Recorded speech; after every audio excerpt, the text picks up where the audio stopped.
Cascade Hoops Talk, bringing the world NAIA basketball one podcast at a time.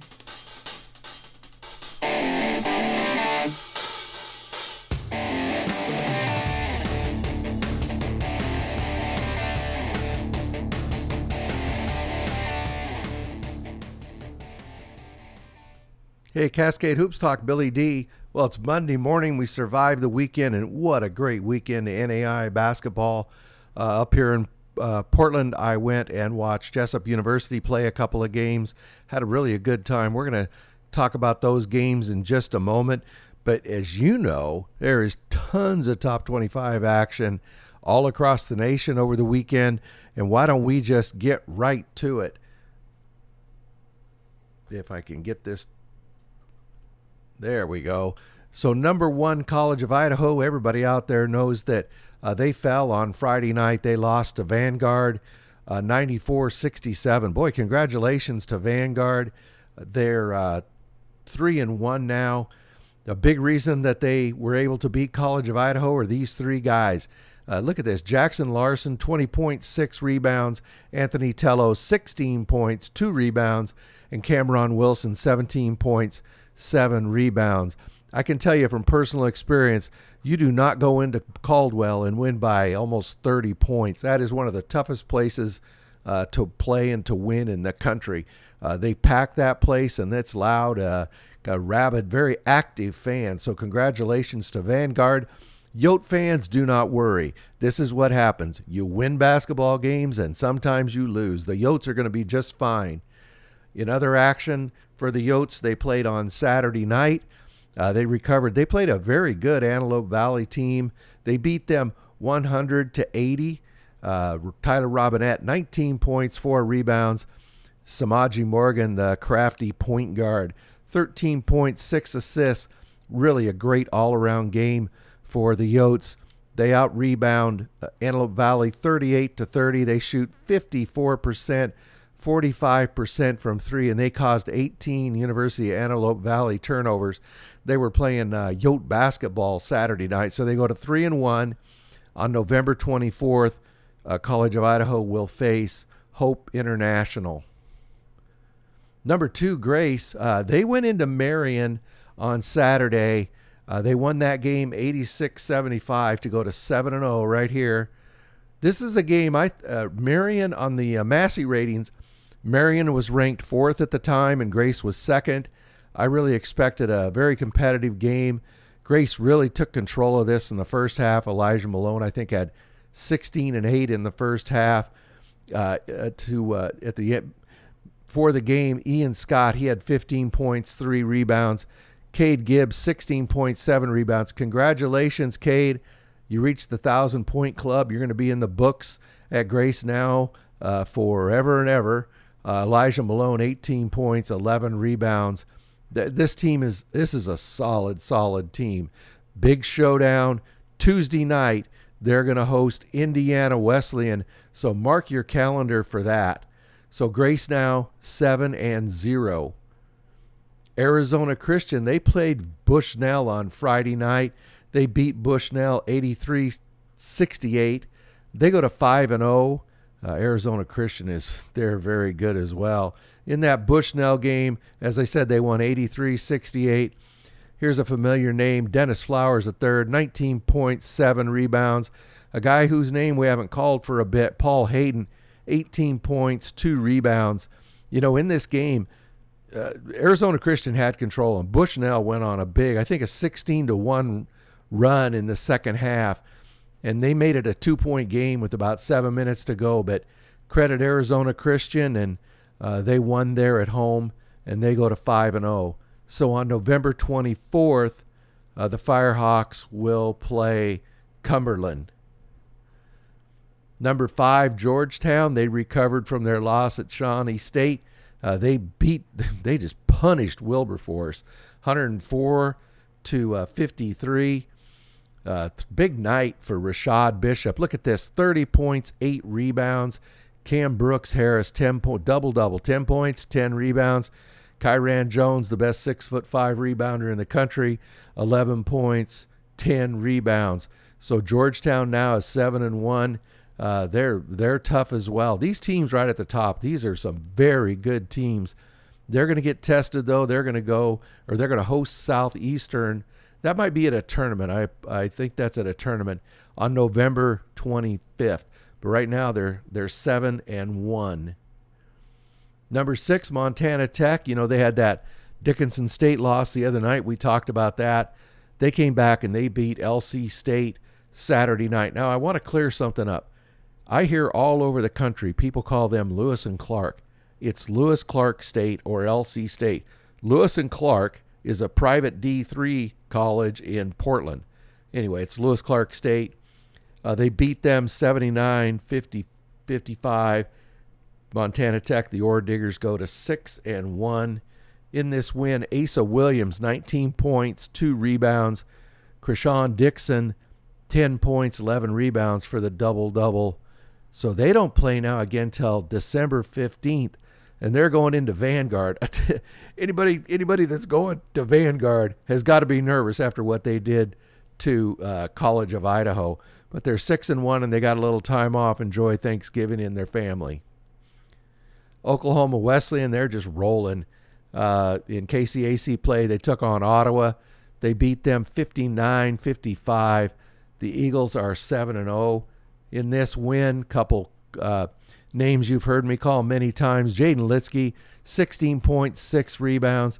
DJ Talton Jr., I don't think I've moved his face off the 11.6 rebounds. They won this thing with defense. They held Ottawa to 37% from the field.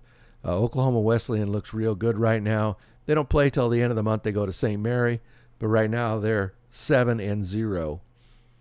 Number 10, Wayland Baptist. They took on Southwest out of the Red River contest. They won that 99-81. So Wayland Baptist, they go to 4-1. In the win, Mikhail Murray, he has 12 points, 11 rebounds for the double-double. He adds in 4 assists just for good luck there. Brett Leach, 18 points, 5 rebounds. They'll take on, at the end of the month, Mid-America Christian. They're 4-1. Indiana Wesleyan, they host Huntington the other Saturday. They beat them 86-74. They just pounded the boards against the Foresters, and they shot 60%. Coach Tonagle's not going to like this. They had 17 turnovers, but they were able to make up for them. Nathan Childress, he had 19 points, 9 rebounds. Nice to see Childress break out. Javen Buchanan, he's there every night. 22 points, 8 rebounds. As I said, they have that big showdown. I'm calling it a showdown in Winona Lake on Tuesday night. So they're 5-1 right now. Mid-American Nazarene, they're 3-1. They play Culver Stockton on Saturday. They beat them 80-53. In this win, look at this. Caleb Jones McCrary, 16 points, 11 rebounds, 6 assists. Anthony Brown, 19 points, 11 rebounds. Double-doubles are wild here. Gerard Bosch, 7 points, 13 rebounds in the 80-53 win. I call this is the Pioneer Windex crew. So the Pioneers, they out-rebounded Culver Stockton 53-33. Look at those rebounding numbers. So Mid-American Nazarene, they're 3-1. They're going to take on Park on Tuesday. If they get rebounding like that every night, they're going to win a ton of games. Southwestern, the Jinx, they take on Avila. They beat them pretty handily, 109-63. They go to 7-0. Kevin Clark, I know I kind of teased around about calling his name, but they held him to under 30. That was kind of a moral victory for Avila, but he did it in 21 minutes. Now, this is a guy, if you're just a casual observer, you go, okay, Kevin Clark has a ton of points every night. He must just shoot and shoot and shoot. He does shoot a lot of shots, but he did this in 21 minutes. He went 9 for 13 in this game. He's 51% from the field for the season. He shot 4 for 7 in this game. and he's 40% for the season from three land. This guy is extremely efficient scorer. I'd have him shoot more. Andrew O'Brien, 21 points, 6 rebounds, 7 assists. This guy must be fun to watch. I mean, if you live anywhere in that area, man, you got to get out and watch this guy. They don't play again till November 25th. They take on Benedictine, but right now they're 7-0, and they really look like they're rolling.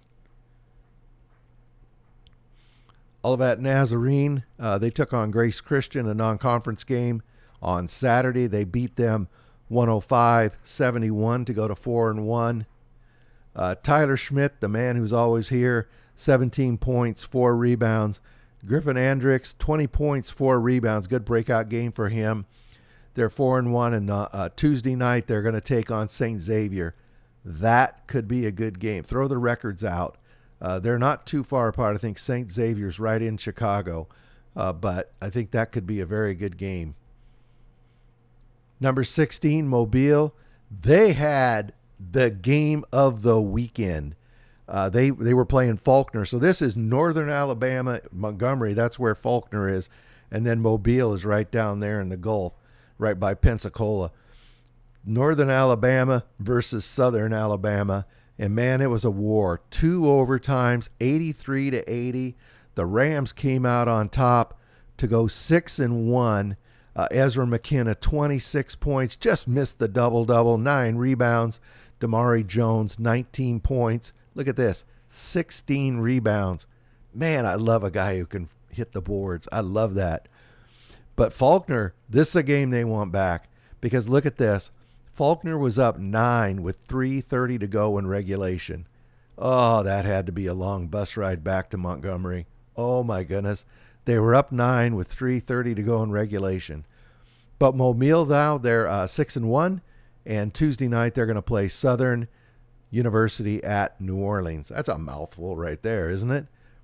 Okay, so let's talk about the other night, Saturday night, the Multnomah played Jessup. I want to talk about that game, but first I'll tell you, Jessup went into Warner Pacific in Portland on Friday, beat them pretty handily, and Warner Pacific's a good team.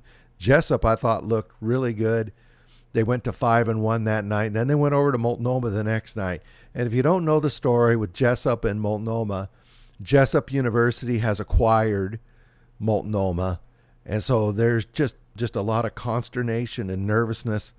A lot of you out there have went through this in your work life, right? Your company gets acquired by another company. Nobody knows what's going to happen. Well, all these student athletes are kind of going through that same thing. So Multnomah really wanted to make a good showing. You can't blame them. It's very, very natural. It was a lot of emotion in the gym. It was kind of fun because the students were just very, let's just say, very, very active.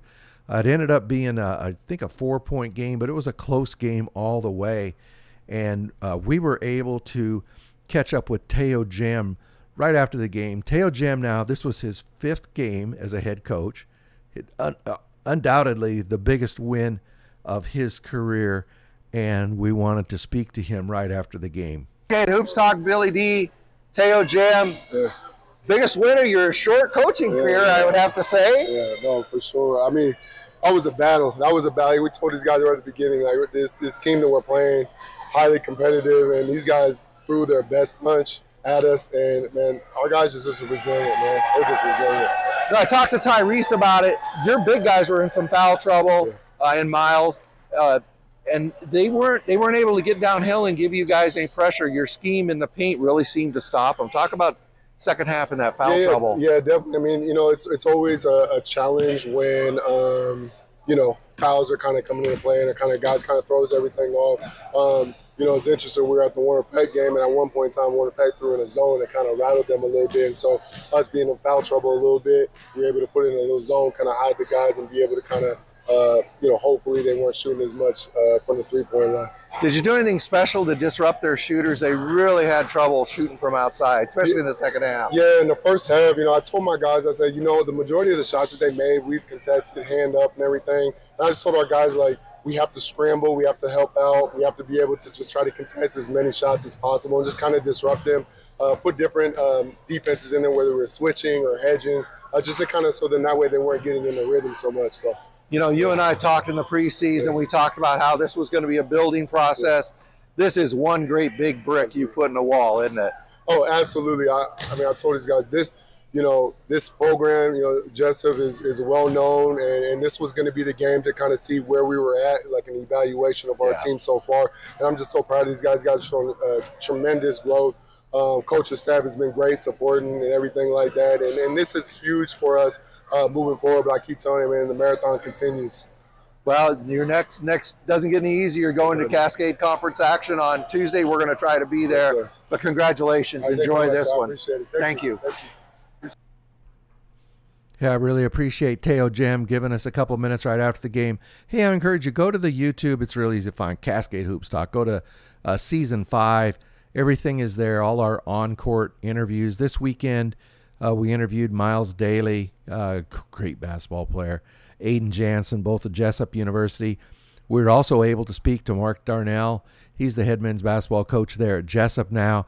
And then we also were able to, at halftime, to catch up with Lance Von Vogt, of course, who was in charge of athletics now at Jessup University. Great interview with him as well. So go to the YouTube. You can see all the interviews there. I really encourage you to do that. Let's continue now. Huntington, we talked about Huntington. They're 2-4 now after the loss to Indiana Wesleyan. They play Holy Cross on November 25th. They're actually in a bit of trouble. They're going to have to right the ship relatively quick. Northwestern, they beat Concordia at Northwestern. They were at home 78-74. They go to 4-0. They play Jamestown next. But let's talk about this game. They won this game 78-74. Alex Van Kalsbeek, 17 points, 2 rebounds. Dylan Carlson, 17 points, 4 rebounds. This is a team, I call it my sleeper team. I don't really know what that means. I just mean it's a team that I think they're pretty good. They've won good wins. Teams that were playing well at the time. They're 5-0. I think they're pretty good, but they're just entering GPAC play. Want to see how they do on the road in the GPAC, but keep your eye on Northwestern. I think this team has potential to be very good. Tuesday, they'll be hosting Jamestown. Number 19, Morningside, another GPAC team. They played Mount Marty over the weekend, beat them by 30. They went to 4-1. Brennan Buckley, good game for him, 19 points, 9 rebounds. Man, got to give him that other board. Oh, come on, that stat man couldn't find that other rebound. Joey Scoff, 15 points, 4 rebounds. The Mustangs, 4-1. Tuesday, Dort's coming to town. Dort is very good. That should be a very good game. Antelope Valley, we talked about. That was Vanguard. Antelope Valley, this schedule was all messed up. They played Northwest on Friday. They won that game, and then we talked about their loss to College of Idaho on Saturday. Right now they're 3-2, but in the win against Northwest on Friday, they beat them 82-74. Northwest is a Cascade Conference team. Christian Taylor, 17 points, 13 rebounds. I'm sorry I don't have his picture. Antelope Valley, knock. Doesn't have the pictures up. I had to pull these from last year, but I didn't have one for him. Malachi Coleman, 16 points, 2 rebounds. As I said, they're 3-2, and they're going to play Park Gilbert at the end of the month. They're 3-2. Antelope Valley's good. They're a very athletic team. They're going to win a lot of games this season. Xavier out of Louisiana, they're still 3-0. The game this weekend with Dillard got postponed. No idea why. But tonight they play Freed Hardman. That should be a very good game. Number 23, Dort, we just mentioned they're going to play Morningside. They played Midland this weekend. They beat them 88-78. Dort goes to 7-0. The defenders, they look for real. In this game, Lucas Lorenzen, 20 points, 3 rebounds. And Bryce Kopic, 20 points, 5 rebounds. Again, Tuesday night, tomorrow night, they take on Morningside, another game to tune into. That's going to be a very good game. And then Lourdes is another team. You got to watch Lourdes. They're good.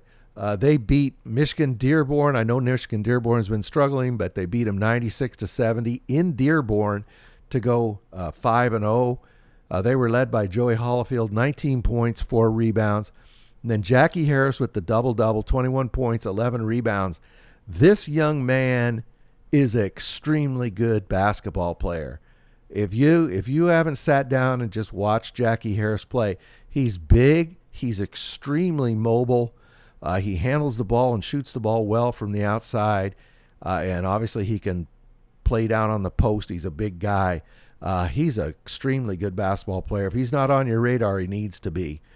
Lourdes right now, they're 5-0. Oh, and this is wrong. They play, they played Michigan Dearborn on Saturday, so they'll play Ohio Christian on Tuesday night. I apologize for that. And then number 25, Florida College. You know, I was saying they were in trouble, and they were. They lost 3 straight. They've got pulled together 2 good wins at home. They beat Warner at home, and then this weekend they beat John Brown, never an easy out.